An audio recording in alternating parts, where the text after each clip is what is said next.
સુરેન્દ્રનગરથી સમાચાર સામે આવી રહ્યા છે। સુરેન્દ્રનગરમાં થાનમાં દારૂ રેડ બાદ 2 પોલીસ કર્મચારી સસ્પેન્ડ।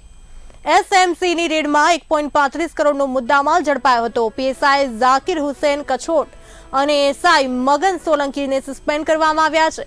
ફરજમાં બેદરકારી બદલ પોલીસ વડાની કડક કાર્યવાહીને લઈને સ્થાનિક પોલીસ વિભાગમાં મચ્યો છે ખળભળાટ। અગાઉ ચોટીલામાં પણ આવી કાર્યવાહી થઈ હતી।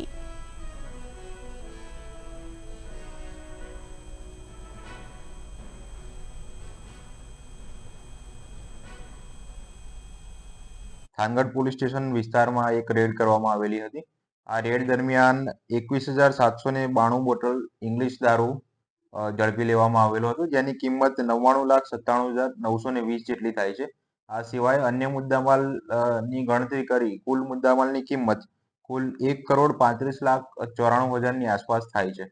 આ સમગ્ર રેડને અનુસંધાને સુરેન્દ્રનગર જિલ્લા પોલીસ વડા ડોક્ટર ગિરીશ પંડ્યા સાહેબ દ્વારા થાનગઢ પોલીસ સ્ટેશનના ઇન્ચાર્જ પીએસઆઈ અને ઇન્ચાર્જ પીઆઈ જે એ કછોટ તથા બીટ ઇન્ચાર્જ કે જેમની બીટની અંદર આ રેડ પડેલી છે તે બીટ ઇન્ચાર્જ મગનભાઈ ભીમાભાઈ સોલંકીને તાત્કાલિક અસરથી ફરજ મોકૂફ કરવામાં આવેલા છે।